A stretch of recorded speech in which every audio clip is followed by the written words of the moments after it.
Pai, nosso Criador, nós te louvamos por tudo que estamos experimentando aqui, te louvamos por tudo que já foi dito, pelos louvores que foram rendidos a Ti, e agora pedimos mais uma vez que Teu Santo Espírito ilumine nosso pensamento, encha nosso coração e que estejamos atentos para aquilo que vai ser lido em Tua Palavra, que essas mensagens realmente toquem nossa vida e nos motivem a um preparo mais profundo para a breve volta de Jesus. Dá-nos a Tua paz, permanece conosco, nós oramos e Te agradecemos tudo em nome dele, nosso Senhor e Salvador Jesus Cristo. Amém. Amém.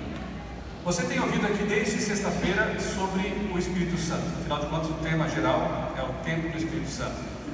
Eu tenho certeza que você já entendeu que ele quer habitar em nós, nossa mente, nosso coração, ele quer tomar a nossa vida.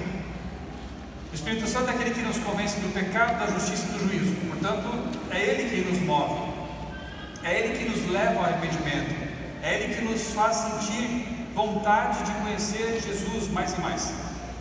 É o Espírito Santo que tocou a vida da minha esposa e a trouxe para esse caminho maravilhoso. Foi o Espírito Santo que também me convenceu a abandonar, mais ou menos como ela, o darwinismo, o marxismo, outras ideologias que povoavam a minha mente. Talvez amanhã eu conte um pouquinho sobre isso. Tudo é por Ele, tudo que nós possamos pensar que temos de bom vem dEle, e é o Espírito Santo que nos converte. Me perdoe a pergunta estranha que eu vou fazer agora, você vai entender por que eu vou fazer essa pergunta, né? Mas se você fosse inimigo de Deus, se eu fosse inimigo de Deus, e pudesse prejudicar, atrapalhar a compreensão do povo de Deus em relação a uma doutrina, qual seria a primeira que você faria o ataque? Pode responder. Sobre o Espírito Santo? O Espírito Santo. Ellen White diz que a nossa maior necessidade nesses tempos é justamente o batismo no Espírito Santo. Eu não sei quantos aqui já tiveram a oportunidade de viajar para países que não são cristãos. De vez em quando nós temos levado alguns grupos para Turquia, Grécia. Ano passado a gente foi com um grupo de 70 pessoas e visitamos ali alguns lugares muito especiais, como Filipos, Éfeso, Esmirna, lugares que eram cristãos e hoje é um punhado deles, a maioria muçulmana. A gente fica impressionado e emocionado de estar ali, mas também volta com um aperto no coração de saber que a obra que Paulo, João e outros começaram precisa ser quase que refeita nesses lugares. E sabe, irmãos, por mais que a igreja aqui no Nordeste, no Norte, seja tão vibrante, tão maravilhosa, ainda não é o suficiente. Há muita gente, a minha esposa e eu, quando estávamos aí nos despedindo da nossa guia turca, muçulmana, a minha esposa deu um abraço nela e disse assim: Jesus te ama muito. Sabe qual foi a resposta da nossa amiga lá, da guia? Eu sei que Deus me ama, mas eu não conheço Jesus. Isso choca a gente, saber que alguém neste mundo, e são muitas pessoas, não conhece Jesus. Por mais que nós tenhamos sido abençoados por Deus com um canal de TV que é uma bênção, com a maior editora adventista do mundo, eu trabalho lá, tenho esse privilégio há 26 anos, a CPB, tenhamos a internet, tenhamos recursos maravilhosos, tudo isso é insuficiente. E se for para contar só com isso, ficaremos aqui mais de 100, 200 anos. O que precisamos então? Do que nós precisamos? De quem nós precisamos? É isso aí. Para os discípulos, que eram um punhadinho de homens e mulheres, era mais difícil ainda, mas eles conseguiram fazer o que tinha que ser feito naquele tempo, o tempo da chuva temporã. Agora o que se espera de nós, que temos muito mais recursos que eles, é que recebamos a chuva serôdia, o batismo do Espírito Santo. Então, repito, se eu fosse inimigo de Deus, para atrapalhar a obra, eu colocaria dúvidas na cabeça do povo de Deus sobre o Espírito Santo. Eu diria: olha, o Espírito Santo não é nem uma pessoa. Como é que você vai falar com ele? Como é que você vai clamar por ele? Ele é só uma energia, é só uma força. Eu diria: o Espírito Santo não é Deus, ele é uma coisa. E aí as pessoas talvez se afastassem do Espírito Santo e perderiam grandes oportunidades. Primeiro, de se converter. Segundo, de ter poder para pregar o Evangelho. Então eu acho que é importante fazermos uma pausa agora, para recapitular, porque eu quero crer que você já sabe disso, mas para recapitular, alguma coisa importante na Bíblia sobre a maravilhosa pessoa do Espírito Santo. Vamos à Bíblia. Deixa eu só colocar aqui para vocês, a título de introdução. A palavra Trindade não está na Bíblia, isso é verdade. Mas me diga, você já leu a palavra Bíblia na Bíblia? Também não está lá. São palavras que ajudam a entender o conceito. A palavra Bíblia é muito boa. Coleção de livros, biblioteca. Mas a Bíblia é chamada na Bíblia de Escrituras, de lei, né? Nunca lestes a lei dos profetas. A palavra Bíblia não está na Bíblia, mas é muito boa. A palavra Trindade também não está na Bíblia, mas é muito boa. Ela expressa uma compreensão teológica de que há um Deus que se manifesta em três pessoas distintas, coeternas, onipotentes, onipresentes, oniscientes: Pai, Filho e Espírito Santo. Ah, mas os pioneiros nem sempre entenderam assim. Pois é, os pioneiros também comeram carne de porco. Os pioneiros também criam em outras coisas bem estranhas. Mas Deus foi conduzindo essa igreja como a luz da aurora que vai brilhando cada vez mais e se tornando luz radiante. E eu creio nisso. Deus conduz esse povo à compreensão cada vez mais clara da sua palavra. Deus fez com que os pioneiros abandonassem concepções estranhas de trindade, uma trindade mística, um Deus sem corpo, sem membros. É só você estudar esse assunto que você percebe. E aos poucos foi conduzindo esse povo de Deus à compreensão da trindade bíblica, que é como cremos hoje. Ah, mas isso foi inventado em 1940. Me desculpa, é mentira. Bem antes disso, os pioneiros já tinham essa compreensão. O livro Desejado das Nações, publicado bem antes disso, já trazia o conceito de trindade. Falas importantíssimas que foram colocadas no livro Evangelismo já mostram que Ellen White, se ela morreu em 1915, portanto antes disso, já falava que há três poderes no céu. Pelo poder da terceira pessoa da divindade, ela usava expressões que mostravam que ela cria que o Espírito Santo é Deus e é uma pessoa distinta. Então não caia na conversa do inimigo e quer fazer com que a gente se afaste da compreensão bíblica da trindade, de um Deus maravilhoso, do Pai, do Filho e do Espírito Santo, que estão trabalhando pela nossa salvação. Amém. Veja aqui na tela a trindade no Antigo Testamento. Lá em Gênesis 1, verso 1, aparece a expressão Elohim. Moisés poderia ter usado uma expressão singular, mas ele usou uma expressão hebraica plural. Isso é muito curioso. É quase como no princípio criou deuses. Deuses criaram. Não é isso exatamente, mas a palavra ela comporta uma noção de pluralidade. Elohim. Depois nós vemos ali Deus dizendo assim: façamos o homem à nossa imagem. Se havia só um, por que ele não falou assim: eu vou fazer o homem à minha imagem e à minha semelhança? Mas aparece um plural: façamos o homem à nossa imagem. Não era anjo com quem Deus estava falando, porque só Deus cria. E nós sabemos que lá estava a trindade, porque João diz no Novo Testamento que no princípio era o verbo estava com Deus e o verbo era Deus. Todas as coisas foram feitas por meio dele, então ele estava lá. E em Gênesis também aparece o Espírito Santo pairando sobre a face das águas.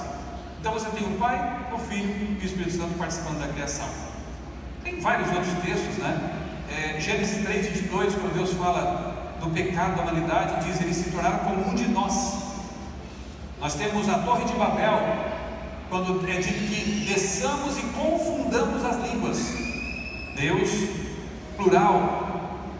Gênesis 19:24, quando fala de Sodoma e Gomorra, aparecem aqueles três forasteiros conversando com Abraão ali e como que provocando Abraão a interceder. Dois vão para Sodoma, um fica. Quem ficou com Abraão?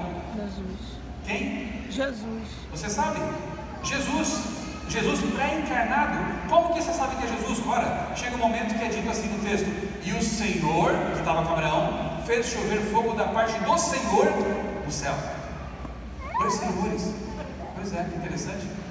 Quem apareceu para Manoá e para a mãe de Sansão? E depois é dito que ele sobe naquela chama da oferta. Era o anjo do Senhor. É Jesus. Jesus. Pré-encarnado. Pré-encarnado. Quem lutou com Jacó? Jesus. Quem foi? O nome dele era maravilhoso. Jesus. Ele fala, eu lutei com Deus. Jacó entendeu o que aconteceu ali. Todas as epifanias, as aparições de Deus na Bíblia, é o verbo que aparece, é aquele que comunica, é aquele que está ali em relacionamento. Jesus.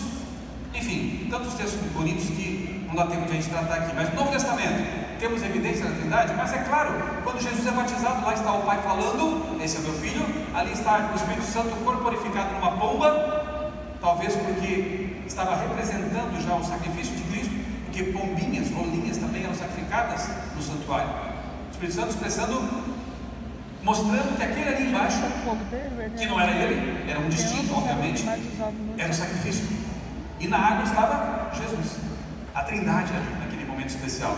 Nós temos a própria fórmula batismal. Vão e batizem em nome do Pai, do Filho e do Espírito Santo. Ah, pastor, mas esse texto aí foi inventado depois. Foi não. Esse texto foi acrescentado, não está nos originais. A última desculpa de um dissidente é essa. Quando você vai para a Bíblia e prova para ele por textos e textos e textos que a verdade é assim, ele vai dizer, não, mas esse texto aí então foi adulterado. Sabe, eu pensei em algo agora, mas não sei nem se eu falo. Falo? Sabe como é que o pombo vence uma partida de xadrez? O pombo? Cagando em cima. Ele faz cocô na mesa, derruba tudo e vai voando, sai fora, vai voando. E ele fala, eu venci.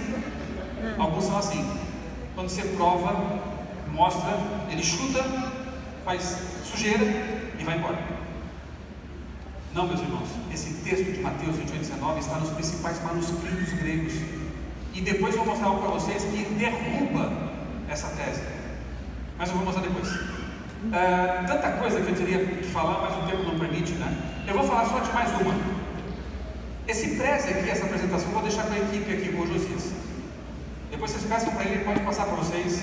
Vocês podem usar nas igrejas, pode recapitular. Não precisa tirar foto aqui, porque eu vou passar tudo para a equipe aqui, tá bom? Eu vou citar mais um só, mais dois. João 8:58. Jesus, ele fala assim para as pessoas que estavam ali ouvindo, né? Antes que Abraão existisse, eu sou. E é dito no texto que eles pegaram pedras para apedrejá-lo. Por que eles queriam apedrejá-lo? Pelo que se apedrejava as pessoas? Segundo a lei judaica: adultério e blasfêmia. Se fosse só por ter dito assim, antes que Abraão existisse, eu já existia, ele passaria por um maluco. Como assim? Abraão morreu faz tanto tempo, você não tem nem 30 anos e você já existia. Interna esse rapaz. Quando ele falou, eu sou, aí a coisa ficou complicada para ele. Porque a expressão eu sou, no grego, ego, ime, é a exata tradução do hebraico anihu, que aparece em Êxodo 3:14. E o que acontece lá nesse texto? Moisés está ali diante de uma sarça, de uma planta, que não se consumia, embora estivesse em chamas, e aí ele pergunta, mas quem és tu? Quem eu digo que me enviou? O eu sou te envia. Quando Jesus diz eu sou, ele falou muitas vezes isso, né? Eu sou o pão da vida, eu sou o bom pastor, eu sou a porta. Ele falou muitas vezes eu sou. É a expressão ego ime, que vem de anihu no hebraico. Eu sou Deus. Então você tem o tempo todo na Bíblia essa verdade de que Deus, três pessoas, é uma família divina. Então vocês estão triteístas. Não, nós temos um Deus que se revela desse jeito. É uma família divina. Mas enfim, isso aqui é só para recapitular alguma coisa. Alguns dizem que essa doutrina foi inventada do Concílio de Nicéia. Outra mentira, outra falácia, porque o Concílio de Nicéia foi no século IV. Mas antes disso, pais da igreja, como por exemplo Clemente de Roma, lá no ano 96, tá? Isso é bem anterior ao concílio, já falava de que há uma trindade. Não temos nós um único Deus e um único Cristo, e não há um único Espírito da graça derramado sobre nós. Olha os três aí, na fala de um pai da igreja. O que é pai da igreja? São os discípulos dos discípulos. É a geração que sucedeu os discípulos. Temos aqui o Justino Mártir, no ano 160, falando ali que já que somos considerados ateus, nós admitimos nosso ateísmo em relação a esses vários tipos de deuses do politeísmo. Mas no que diz respeito ao verdadeiro Deus, o Pai da justiça e temperança, ao Filho e ao Espírito profético, saibam que nós os adoramos e reverenciamos. Os adoramos quem? O Pai, o Filho e o Espírito. Olha que interessante. Temos aqui também Atenágoras, que em 175, século II, dizia: ora, quem não ficaria perplexo em ouvir chamar de ateus pessoas que pregam de Deus o Pai, de Deus o Filho e do Espírito Santo, e que declaram serem um no poder, mas distintos na ordem? Ou no poder, mas pessoas distintas. 175 depois de Cristo. Eu podia citar vários outros aqui.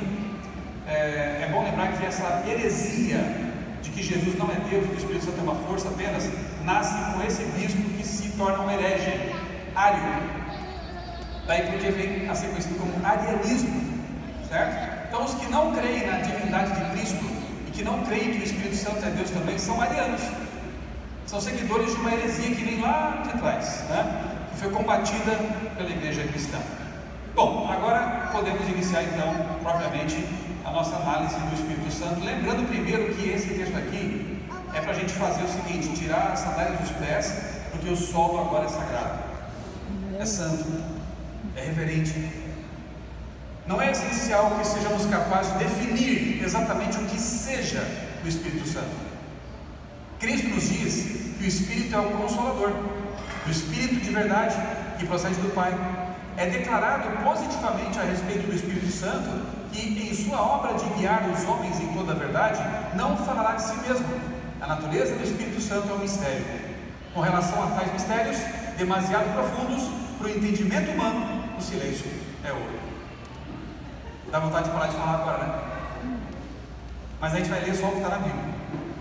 Ah, como que ele é? Ele tem olhos. Silêncio. Porque ele não veio falar de si mesmo. Ele veio falar de Jesus. Revelar Jesus para nós. Então, Deus revelou o suficiente para entendermos que ele é uma pessoa e que ele é Deus. Mais que isso, aguarde as cenas do próximo capítulo. No céu. No céu. Nossa mente vai ser expandida. Eu vou encerrar com um texto que você acha que nunca leu. Talvez tenha lido, claro. Mas é fantástico. Fala do que vamos fazer quando chegarmos ao céu em relação à Trindade. Aguarde. É um texto devastador para quem não crê na Trindade e diz crer em Ellen White, por exemplo. Tá, mas vamos lá. Vamos com calma. A personalidade do Espírito Santo. Eu não vou ler todos os textos porque o tempo não permite fazer isso, mas repito, tarefa de casa para você ler todos eles na sua Bíblia, tá? Lá em João 14, o Espírito Santo é chamado de Consolador. A palavra grega Paracletos, ou Paráclito. Sabe o que é a tradução mais apropriada desse termo?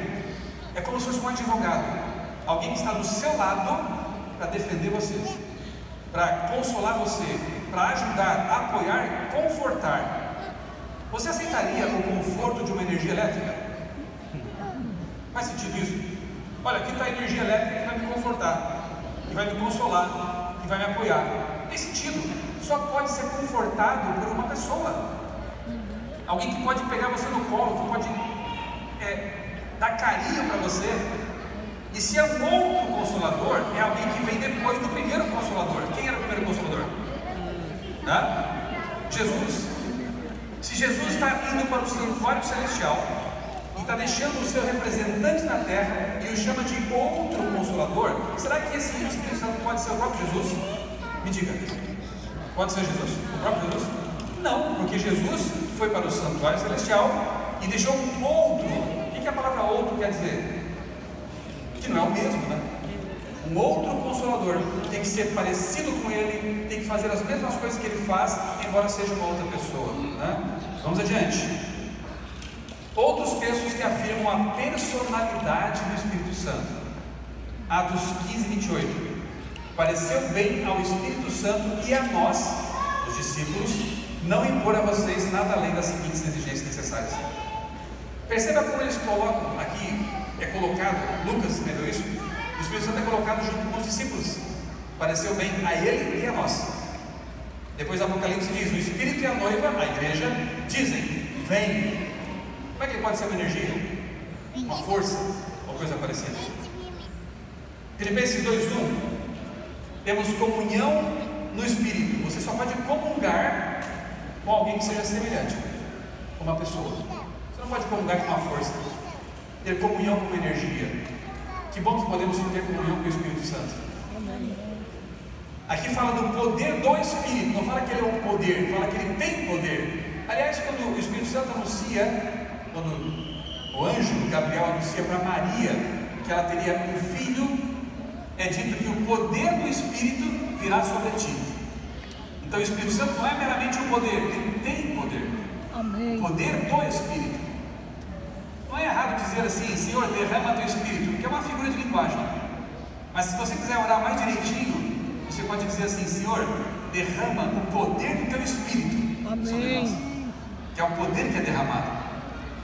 Mas a Bíblia também usa simbologias como óleo, teremos daqui a pouco fogo, água, né? São metáforas.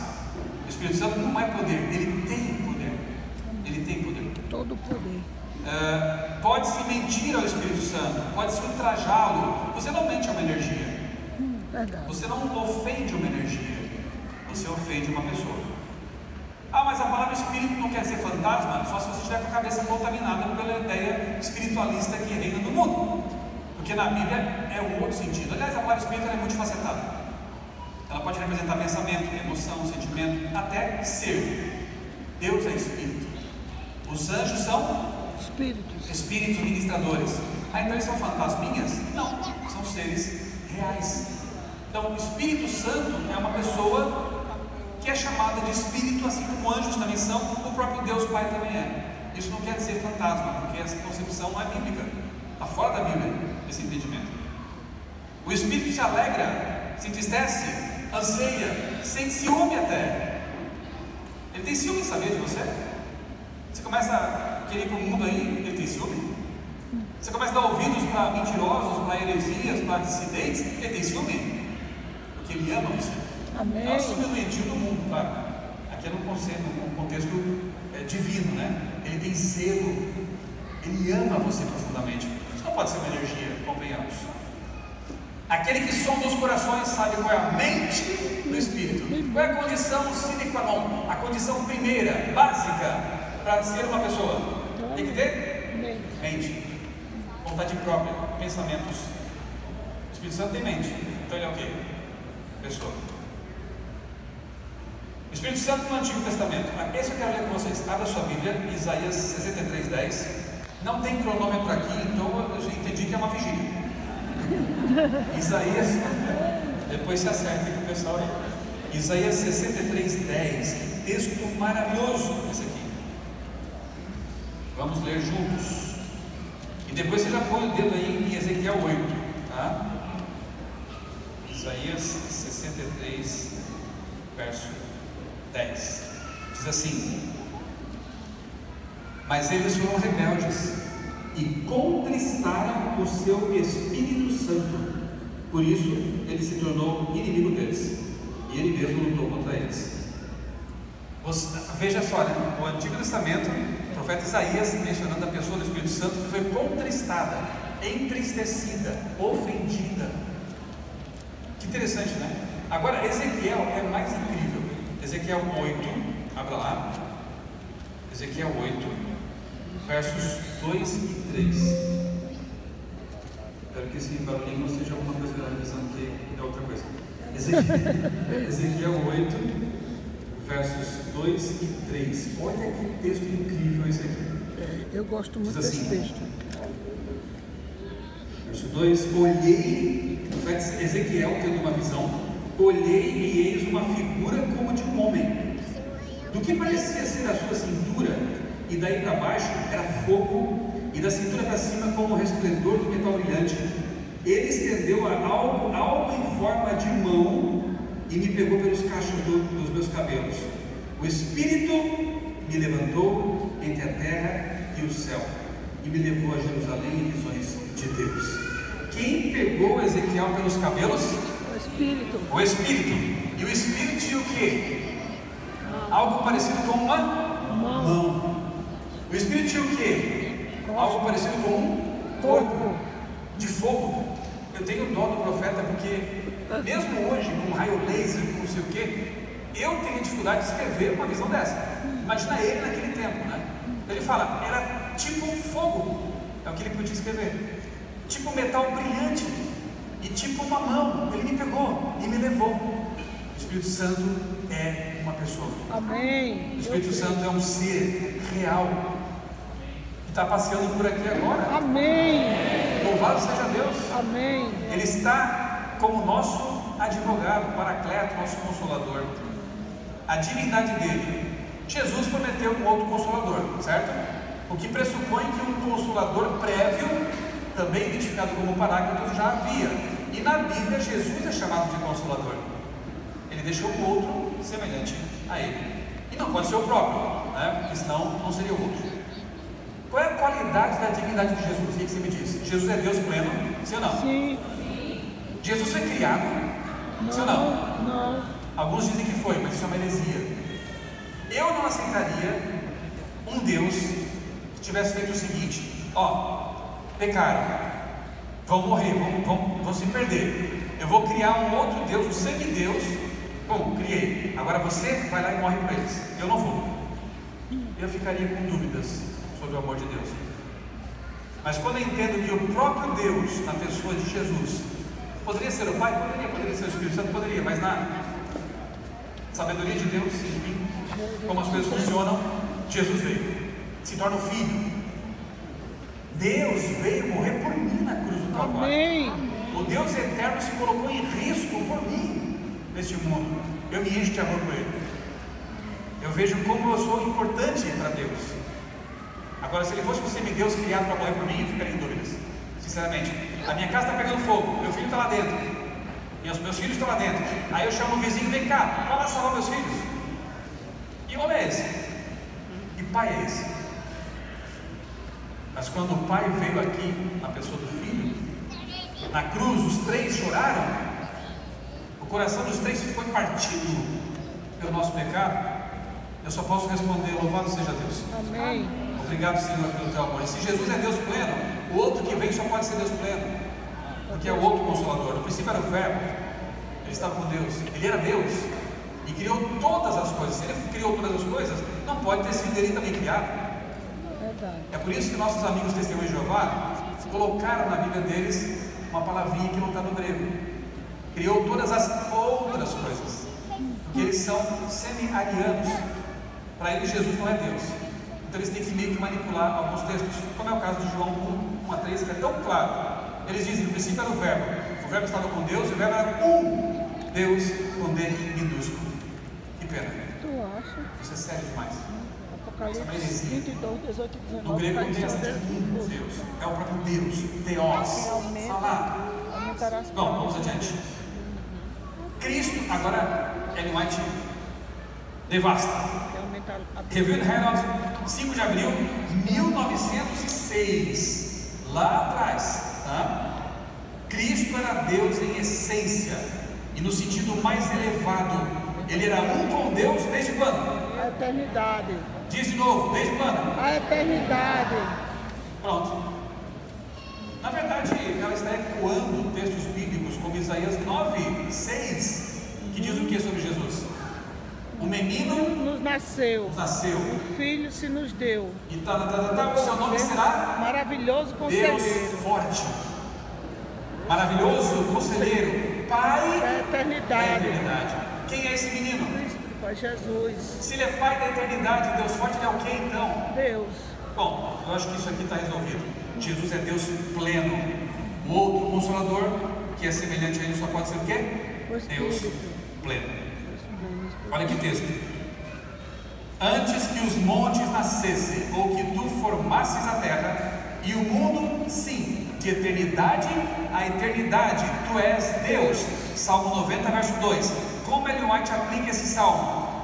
Aqui se apresentam a pré-existência de Cristo e o propósito de sua manifestação ao mundo como raios vivos de luz do trono eterno.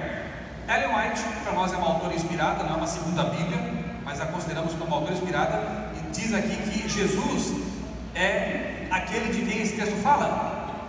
Se ele é de eternidade, vamos colocar assim, só para entender um pouquinho, né? Mas não é fácil entender isso. Eternidade passada até a eternidade futura, ele é Deus. Portanto, Jesus não teve começo. Jesus não teve começo. O Espírito Santo é um outro Consolador que veio para assumir o seu lugar aqui na terra. O Espírito Santo também não teve começo. Eterno. Atos 5, 3 e 4 conta aquela triste história de Ananias e Safira, que mentiram Ao Espírito. para quem? Ao Espírito. Interessante, né? Porque o texto vai falar assim, vamos ler o livro de Atos, agora, Atos capítulo 5, 3 e 4. É um texto interessante, às vezes passa batida porque o foco está em Ananias e Safira, mas ele revela alguma coisa sobre o Espírito Santo, aqui. Atos capítulo 5, 3 e 4. Diz assim: Então Pedro disse: Ananias, por que você permitiu que Satanás enchesse o seu coração para que você mentisse ao Espírito Santo, retendo parte do valor do campo? Não é verdade que, conservando a propriedade, seria sua, e depois de vendida, o dinheiro não estaria em seu poder? Por que você decidiu fazer uma coisa dessas? Você não mentiu para homens, mentiu para Deus. Ah, peraí, não entendi. Pedro está confuso aqui. Primeiro ele falou assim: você mentiu para o Espírito Santo. Depois ele fala: você mentiu para Deus. Para que ele mentiu afinal? Tanto faz. Porque o Espírito Santo é Deus. Deus. Muito bem. O tema desse evento. Mas Paulo está confuso aqui. Não está, estou brincando. 1 Coríntios 6, 9 ele fala que nós somos templo de Deus. Mas depois, na segunda carta para os mesmos Coríntios, ele diz: somos templo do Espírito Santo. E agora? Somos templo de quem? Me diga. Não é dos dois. É dele. Porque o Espírito Santo é Deus. Tanto faz você chamar de Jesus de Deus, ou Pai de Deus, ou Espírito Santo de Deus, porque eles são Deus. Percebeu? Sim, eu creio. Vamos lá. Atributos divinos do Espírito. Você vai ver que são os mesmos do Pai e do Filho. O Espírito Santo, eterno, onisciente, onipresente, cria e comunica a vida, convence do pecado, regenera, santifica, ressuscita. Romanos 8, 11 diz que o Espírito Santo ressuscita os mortos. Não é Jesus, tanto faz. Tem que ser Deus para fazer isso. Que O vivifica. Espírito Santo sela o crente. Amém. Atributos divinos que pertencem ao Espírito Santo. Aí aquele texto que chega nesse momento, os dissidentes antitrinitarianos dizem: esse texto aí não está no original. Mentira, ele está. Esse texto não foi inspirado. Mentira, foi. Não tem como fugir. E o texto é tão categórico, tão claro, que a única fronteira, a única desculpa que se possa dar é: esse texto não é original. Porque o que ele diz mesmo? Vamos lembrar? Vão a todo mundo, batizem as pessoas em nome de quem? Nós pastores fazemos isso, em nome do Pai, do Filho e do Espírito Santo. Amém? O batismo bíblico é trinitário. Mas esse texto é falso. Tá, então, além dos manuscritos, eu vou citar aqui um texto de Testemunhos para Ministros e Obreiros Evangélicos, na página 65, escrito por Ellen White. Preste bem atenção. Pouco antes de deixá-los, Cristo deu aos discípulos a promessa: mas recebereis a virtude do Espírito Santo, que há de vir sobre vós, e sereis testemunhas, tanto em Jerusalém, como em toda a Judéia e Samaria, até os confins da terra. Alcança a gente aqui, né? Até os confins da terra. Paraíba, São Paulo é confim da terra. Chegou aqui. Portanto, ide, ensinai todas as nações, batizando-as em nome do Pai, do Filho e do Espírito Santo, ensinando-as a guardar todas as coisas que eu vos tenho mandado. E eis que estou com vocês, convosco, todos os dias até a consumação dos séculos. Agora escute bem. Enquanto essas palavras lhe de Jesus, lhe estavam nos lábios, ascendeu, recebendo uma nuvem de anjos e o escoltando até a cidade de Deus. Amém? Amém. Esse texto não só é inspirado, como foi pronunciado pelos lábios de Cristo. A última coisa que ele falou, né? Suposto adventista chegar para você e disser: esse texto não foi inspirado. Você respira fundo, responde com amor, mas responde: amigo, não só foi inspirado, como foi pronunciado por Jesus. Como assim? Mas sabe disso? Você crê em Ellen White? Creio. Não, você não crê. Porque o texto diz exatamente isso. Não só foi inspirado, foi pronunciado, diz ela, por Jesus. Então é um texto autêntico, sim. E ele destrói qualquer tipo de investida contra a Trindade e contra a divindade e personalidade do Espírito Santo. Você percebeu? Eu convido vocês a assistirem depois, lá no meu canal no YouTube, a esse vídeo aqui, ó. Mateus 28:19, autêntico ou falso. Ali eu explico, né, mais detalhamento esse texto. Eu mostro nos originais ali, nos manuscritos, principais manuscritos. Esse texto é simplesmente devastador para quem não crê nessa verdade maravilhosa, tá? Eu vou falar mais devagar agora porque me deram mais tempo, então vou pisar no freio. Vocês estão me entendendo? Eu falo meio rápido, né? Então, tudo certo? Evangelismo, página 616 e 617. Presta atenção. Precisamos reconhecer que o Espírito Santo, que é tanto uma pessoa como o próprio Deus, basta, né? Está andando por esses terrenos. Aquilo que eu falei para vocês, não falei à toa. Ele está andando por esses terrenos. O Espírito Santo tem personalidade. Do contrário, não poderia testificar ao nosso espírito e com o nosso espírito que somos filhos de Deus. Deve-se também uma pessoa divina. Do contrário, não poderia perscrutar, sondar os segredos que jazem ocultos na mente de Deus. O que você acha desse texto? Show. Não é claríssimo? É pessoa? Sim. É divino? É eterno. Tem personalidade? Ah, então esse texto não está nos originais. Sempre assim. Vamos para o original? Vamos para o original? Aí na tela, tá? É foto do manuscrito. De Ellen White. Aqui no meio é a letrinha de Ellen White, tá? E ali em cima e no meio aqui embaixo, mais embaixo, está digitado, né? Datilografado naquele tempo. Gente, não tem como fugir. Vai lá. 3 persons, the Father, the Son and the Holy Spirit. Traduz para mim. 3 pessoas: o Pai, o Filho e o Espírito Santo. Procura no manuscrito na mãozinha dela lá, onde é que está? Difícil, né? É uma letrinha até meio difícil de ler, mas está ali, ó.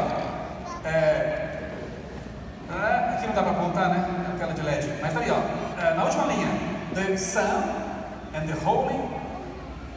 Eles chamavam também Holy Ghost, não é fantasma. Em inglês comporta esse termo também. Está ali, embaixo. He personifies Christ, yet is a distinct personality. Ou seja, ele personifica Cristo, o Espírito Santo, embora seja uma pessoa distinta. Olha que claro, aqui embaixo também, ó. Holy Spirit, está ali.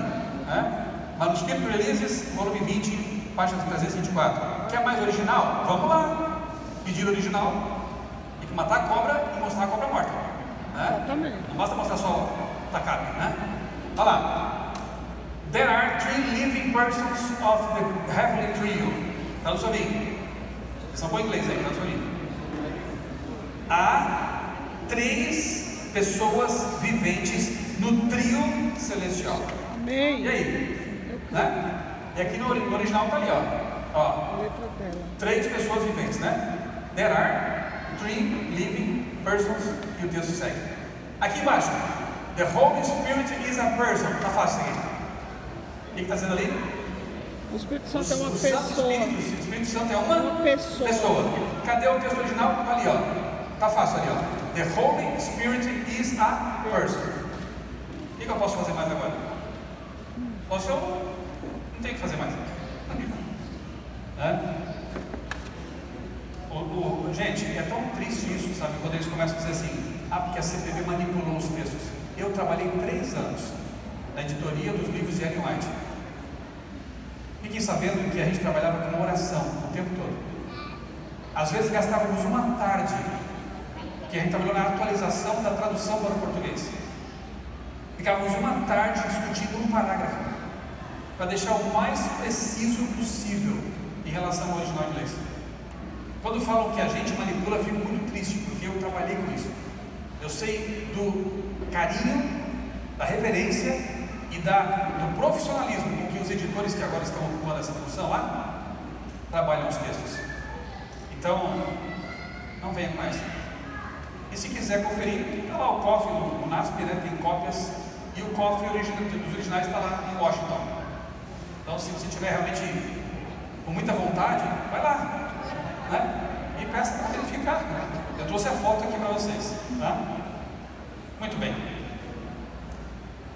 O Espírito Santo é tão maravilhoso que é difícil realmente, assim como Jesus, né? É difícil expressar tanto tudo que Ele é em língua humana, em linguagem humana. Então a Bíblia usa algumas metáforas, alguns símbolos, né? O Espírito Santo é o vento. O vento remete ao quê? Força, atuação invisível, mas perceptível. O Espírito Santo é a água. A água faz o quê? Limpa, purifica, refrigera. O Espírito Santo também é fogo. Água e fogo. Fogo faz o quê? Purifica, dá força, energia, aquece o coração. Ele também é óleo. O que o óleo faz? Óleo da unção, né? E tantas outras formas de tentar colocar na nossa cabecinha um pouco do tanto que essa pessoa é para nós. Assim também é Jesus. Vamos avançar aqui para o último texto. Eu falei para vocês que eu ia encerrar com ele. Isso aqui é incrível, gente. Ellen White estava numa reunião campal, pregando, e aí estava lá uma secretária anotando as palavras dela. E depois foram registradas. Tudo que uma secretária anotava, Ellen White depois lia e autorizava, ou não, se não fosse bem preciso o negócio. Ah, ela usou secretária? Pois é, Jeremias também. Baruch era secretário de Jeremias. Paulo também usou, sabia disso, né? A maior parte dos livros de Paulo não foi ele que escreveu. Quando era ele falava assim, ó, veja com que grandes letras eu vos escrevo. Ou encerrava a carta ele assinando. Alguns acham que talvez tivesse um problema de visão, talvez uma consequência, né, sequela daquele que aconteceu com ele no caminho para Damasco. É comum na Bíblia os autores usarem secretários, pessoas que copiavam as palavras do autor.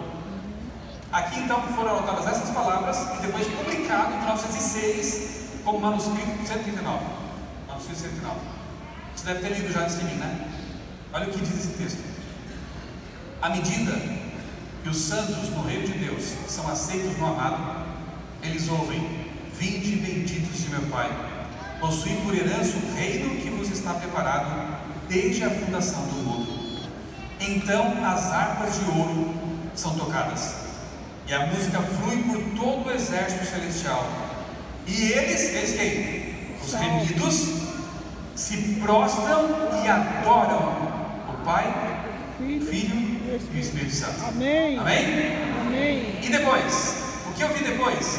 Um encontra o outro, os remidos, e eles dizem enquanto se abraçam, com o rosto brilhando com a glória de Deus: foi você que trouxe a verdade para mim.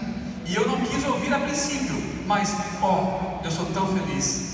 Que encontro, que encontro. Amém. Amém. Glória a Deus. Louvado seja Deus. Nós vamos conhecer pessoalmente os três que tanto nos amaram, que tanto trabalharam por nossa salvação, e teremos o privilégio de nos prostrar e adorar o Pai, o Filho e o Espírito Santo. Amém. Você quer estar lá comigo? Eu quero. Amém. Como faltar esse dia, esse encontro? Mas você vai ter outra alegria de encontrar pessoas que vão dizer para você: obrigado, porque você entregou um livro missionário. Obrigado, porque você me visitou lá em casa, no meu hospital, e falou de Deus para mim. Obrigado, porque você me deu um estudo bíblico. Obrigado. Aqui na terra é tão gostoso. Eu vou pedir aqui autorização, eu tenho ainda poucos minutos. Coloquei aqui dentro da minha Bíblia. Deixa eu encontrar aqui. Uma menina me entregou um bilhetinho, coisa mais linda. Não é esse aqui. Tem outros bilhetinhos daqui. Poxa vida. Mas eu tirei uma foto, então vai ser mais fácil olhar aqui. Foi a Anne. Cadê a Anne? Anne está por aí? Está lá. Não foi combinado, né, Anne? Você permite que eu leia para eles? Posso ler?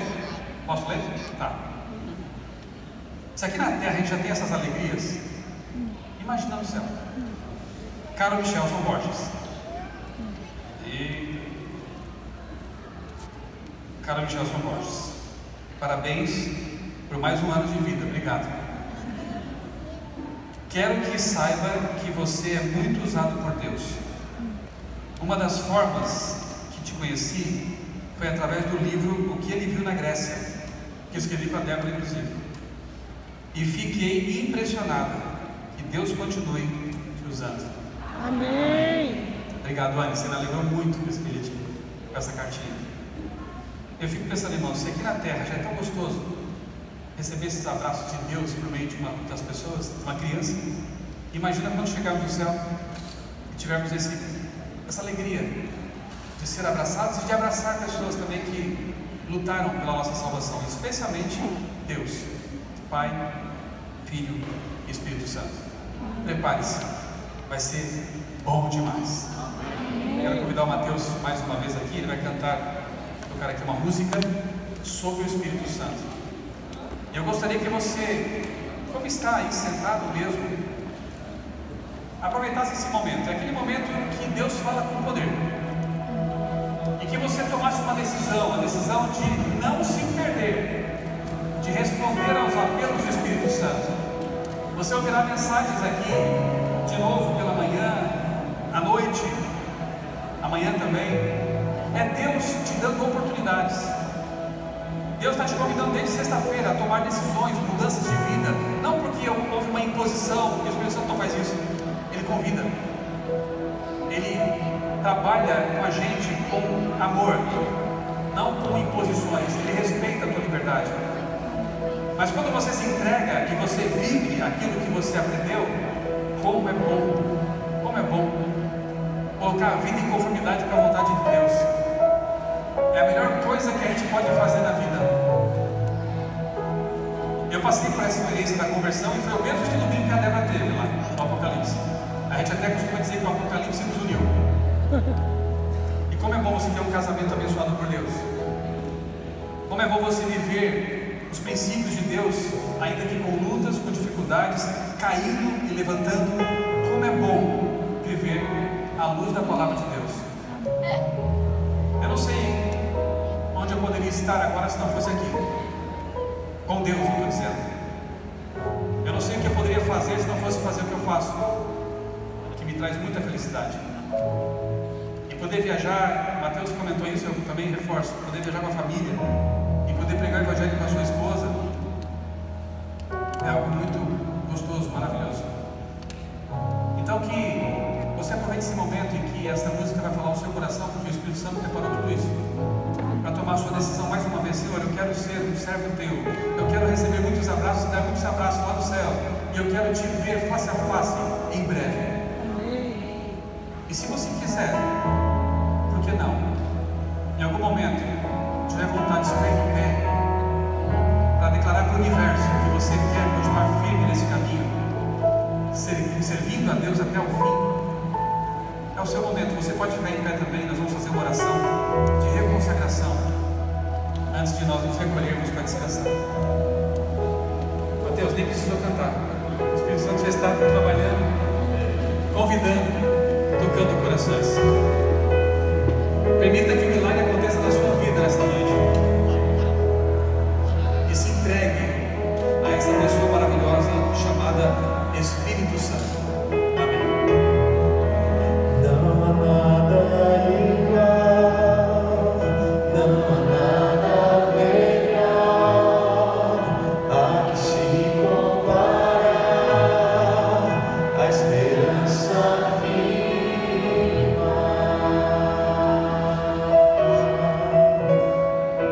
Tua presença